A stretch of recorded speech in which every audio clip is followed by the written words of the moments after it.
ਅਗਲੀ ਖਬਰ ਵੱਲ ਚੱਲੀਏ। ਕਹਿੰਦੇ ਜੋ ਇਲੈਕਸ਼ਨਸ ਆ ਰਹੀਆਂ ਯੂਐਸਏ ਦੇ ਵਿੱਚ ਨਵੰਬਰ 8 ਨੂੰ ਹੋਣੀਆਂ ਆ, ਤੇ ਸਟੇਟ ਰੇਸਸ ਦੇ ਵਿੱਚ ਜਾਂ ਗਵਰਨਰ ਰੇਸਸ 'ਚ ਜੀਓਪੀ ਦਾ ਜਾਣੀ ਕਿ ਰਿਪਬਲਿਕਨਸ ਦਾ ਥੋੜਾ ਹੱਥ ਉੱਪਰ ਹੁੰਦਾ ਜਾ ਰਿਹਾ ਹੈਗਾ ਆ।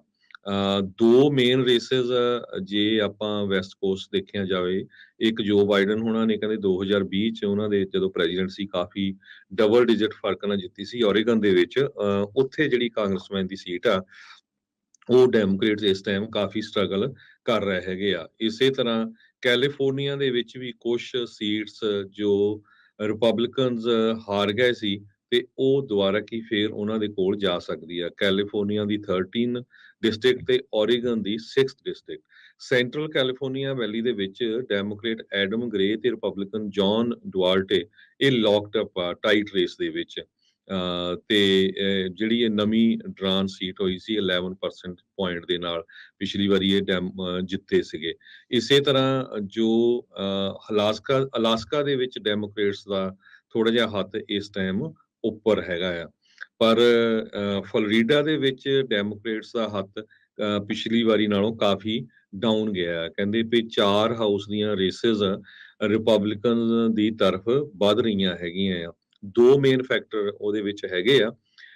ਇੱਕ ਤਾਂ ਗਵਰਨਰ ਰੌਨ ਡਿਸੈਂਟਿਸ ਆ, ਉਹਨਾਂ ਦੀ ਕਾਫੀ ਕਹਿੰਦੇ ਪਕੜ ਹੈਗੀ ਆ ਆਪਣੀ ਸਟੇਟ ਦੇ ਵਿੱਚ। ਤੇ ਦੂਸਰਾ ਜਿਹੜੇ ਜੀਓਪੀ ਆ ਰਿਪਬਲਿਕਨ ਪਾਰਟੀ ਆ, ਉਹਨਾਂ ਨੇ ਲਤੀਨੋ ਵੋਟਰਸ ਦੇ ਵਿੱਚ ਆਪਣਾ ਅਕਸ਼ ਕਾਫੀ ਜਿਹੜਾ ਸੁਧਾਰਿਆ। ਇਹ ਫਲੋਰੀਡਾ ਦੀ ਗੱਲਬਾਤ ਹੈਗੀ ਆ।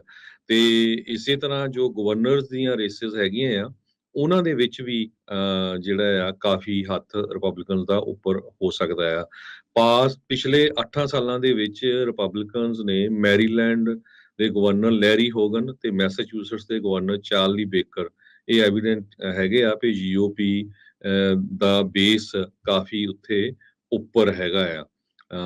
ਤੇ ਇਸੇ ਤਰ੍ਹਾਂ ਮਿਸ਼ੀਗਨ ਦੀ ਜਿਹੜੀ ਹੈਗੀ ਆ ਗਵਰਨਰ ਦੀ ਰੇਸ, ਉੱਥੇ ਵੀ ਕਾਫੀ ਫਸਵੀਂ ਹੈਗੀ ਆ। ਸੋ ਇਹ ਦੇਖਦੇ ਆ ਕੁਛ ਕੁ ਦਿਨ ਰਹਿ ਗਏ ਹੈਗੇ ਆ ਇਲੈਕਸ਼ਨ ਦੇ ਵਿੱਚ, ਤੇ ਫਾਈਨਲੀ ਜੋ ਰਿਜ਼ਲਟ ਆ ਉਹ ਕਿੱਦਾਂ ਆਉਂਦੇ ਆ।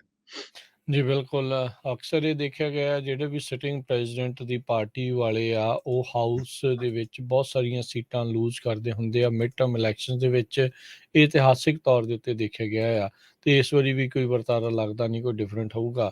ਕੋਸ਼ਿਸ਼ ਡੈਮੋਕ੍ਰੇਟਸ ਆਪਣੇ ਵੱਲੋਂ ਬਹੁਤ ਜਿਹੜੀ ਉਹ ਕਰ ਰਹੇ ਆ, ਪਰ ਲੱਗਦਾ ਨਹੀਂ ਇਹਨਾਂ ਦੀ ਜਿਹੜੀ ਕੋਈ ਬਹੁਤੀ ਦਾਲ ਜਿਹੜੀ ਉਹ ਗਲਣੀ ਆ। ਰੀਜ਼ਨ ਇਸ ਦੇ ਵਿੱਚ ਇਕਨੋਮਿਕ ਤੌਰ ਦੇ ਉੱਤੇ ਜੋ ਹਾਲਾਤ ਇਸ ਟਾਈਮ ਬਣੇ ਪਏ ਆ, ਲੋਕਾਂ ਨੂੰ ਸਾਰਾ ਕੁਛ ਪਿੰਚ ਹੋ ਰਿਹਾ। ਬੀਤੇ ਦਿਨਾਂ ਦੇ ਵਿੱਚ ਸਾਬਕਾ ਰਾਸ਼ਟਰਪਤੀ ਓਬਾਮਾ ਹੋਣਾ ਨੇ ਵੀ ਡੈਮੋਕ੍ਰੇਟਾਂ ਨੂੰ ਨਸੀਹਤ ਦੇਣ ਦੀ ਜਿਹੜੀ ਉਹ ਕੋਸ਼ਿਸ਼ ਕੀਤੀ ਸੀਗੀ। ਕਹਿੰਦੇ ਵੀ ਤੁਸੀਂ ਇੱਕੋ ਬੰਦੇ ਦੇ ਦੁਆਲੇ ਜਿਹੜੇ ਉਹ ਹੋਏ ਫਿਰਦੇ ਆ, ਬਾਕੀ ਇਸ਼ੂਜ਼ ਦੇ ਉੱਤੇ ਵੀ ਤੁਹਾਨੂੰ ਚਰਚਾ ਕਰਨ ਦੀ ਜਿਹੜੀ ਉਹ ਜ਼ਰੂਰਤ ਹੈਗੀ ਆ। ਆਲਦੋ ਜਿਹੜੇ ਡੈਮੋਕ੍ਰੇਟਸ ਆ ਇਹ ਕਹਿਣ ਦੀ ਕੋਸ਼ਿਸ਼ ਬਾਰ-ਬਾਰ ਕਰਦੇ ਆ ਵੀ ਟਰੰਪ ਤੋਂ ਬਹੁਤ ਖਤਰਾ ਹੈ ਡੈਮੋਕ੍ਰੇਸੀ ਨੂੰ, ਉਹ ਸਾਰੀਆਂ ਚੀਜ਼ਾਂ ਜਿਹੜੀਆਂ ਉਹ ਹਨ। ਪਰ ਇਸ ਤੋਂ ਇਲਾਵਾ ਲੋਕਾਂ ਦੀ ਜੇਬ ਦੇ ਉੱਤੇ ਜੋ ਇਸ ਟਾਈਮ ਭਾਰ ਆ, ਜੋ ਹਾਲਾਤ ਇਸ ਟਾਈਮ ਇਕਨੋਮਿਕ ਤੌਰ ਦੇ ਉੱਤੇ ਲੋਕਾਂ ਨੂੰ ਹੋ ਰਹੇ ਆ, ਉਸ ਚੀਜ਼ ਨੂੰ ਲੈ ਕੇ ਕਹਿੰਦੇ ਵੀ ਤੁਹਾਨੂੰ ਇਸ਼ੂਜ਼ ਦੇ ਉੱਤੇ ਵੀ ਚਰਚਾ ਜਿਹੜੀ ਉਹ ਕਰਨੀ ਚਾਹੀਦੀ ਹੈਗੀ ਆ। ਅੱਜ ਕੱਲ੍ਹ ਜਿਹੜੇ ਰਾਸ਼ਟਰਪਤੀ ਬਾਈਡਨ ਆ ਉਹਨਾਂ ਨੇ ਟਵੀਟ ਕਰਕੇ ਜਿਹੜਾ ਉਹ ਆਖਿਆ ਸੀ, ਕਹਿੰਦੇ ਵੀ ਜੇ ਅਸੀਂ ਸੈਨੇਟ ਤੇ ਨਾਲ ਦੇ ਨਾਲ ਹਾਊਸ ਦੇ ਵਿੱਚ ਫਿਰ ਮੈਜੋਰਟੀ ਰੱਖਦੇ ਆ ਤੇ ਮੈਜੋਰਟੀ ਤੁਸੀਂ ਸਾਡੀ ਸਟਰੋਂਗ ਕਰਦੇ ਆ, ਤੇ ਜਿਹੜਾ ਰੋ ਵਰਸਸ ਵੇਡ ਦਾ ਮਾਮਲਾ ਜਿਸ ਨੂੰ ਸੁਪਰੀਮ ਕੋਰਟ ਨੇ ਉਲਟਾਇਆ ਸੀਗਾ, ਉਹਨੂੰ ਕਹਿੰਦੇ ਵੀ ਅਸੀਂ ਕੋਡੀਫਾਈ ਜਿਹੜਾ ਉਹ ਕਰਾਂਗੇ।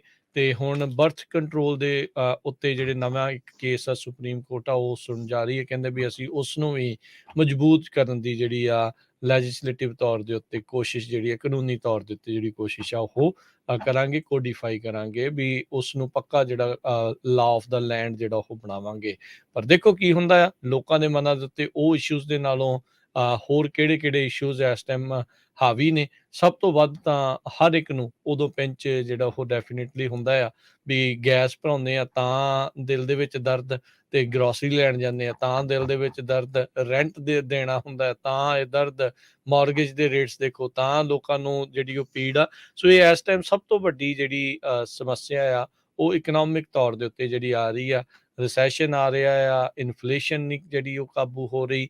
ਸੋ ਕੀ ਕਰਨਾ ਆ ਲੋਕਾਂ ਨੂੰ ਇਸ ਟਾਈਮ, ਉਹ ਮੁੱਦਾ ਸਭ ਤੋਂ ਵੱਡਾ ਅਹਿਮ ਨਜ਼ਰ ਆ ਰਿਹਾ ਆ ਰਾਦਰ ਦੈਨ ਜਿਹੜੇ ਦੂਜੇ ਹੋਰ ਜਿਹੜੇ ਇਖਲਾਕੀ ਮੁੱਦੇ ਆ ਉਹਨਾਂ ਨੂੰ ਲੈ ਕੇ। ਸੋ ਇਸ ਟਾਈਮ ਰਿਪਬਲਿਕਨਸ ਡੈਫੀਨੇਟਲੀ ਇਸ ਚੀਜ਼ ਦੇ ਵਿੱਚ ਗੇਨ ਕਰ ਰਹੇ। ਕੱਲ ਵੀ ਆਪਾਂ ਰਿਪੋਰਟ ਦੱਸਿਆ ਸੀਗਾ ਵੀ ਕਿੱਦਾਂ ਨਿਊਯਾਰਕ ਟਾਈਮਜ਼ ਨੇ ਇੱਕ ਨਵੀਂ ਰਿਪੋਰਟ ਪੇਸ਼ ਕੀਤੀ ਆ, ਉਹਦੇ ਵਿੱਚ ਵੀ ਇਹੀ ਗੱਲ ਜਿਹੜੀ ਹੈ ਵੀ ਜਿਹੜੀ GOP ਆ ਉਹ ਹਾਊਸ ਦੀ ਮੈਜੋਰਟੀ ਵੱਲ ਨੂੰ ਜਿਹੜੀ ਉਹ ਵੱਧ ਰਹੀ ਹੈ। ਸੈਨੇਟ ਦੀ ਰੇਸ ਕਈ ਥਾਵਾਂ ਦੇ ਉੱਤੇ ਬਹੁਤ ਗੁੱਥਮ ਗੁੱਥਾ ਜਿਹੜੀ ਹੈ ਨੈਕ ਟੂ ਨੈਕ ਜਿਹੜੀ ਉਹ ਚੱਲੇਗੀ।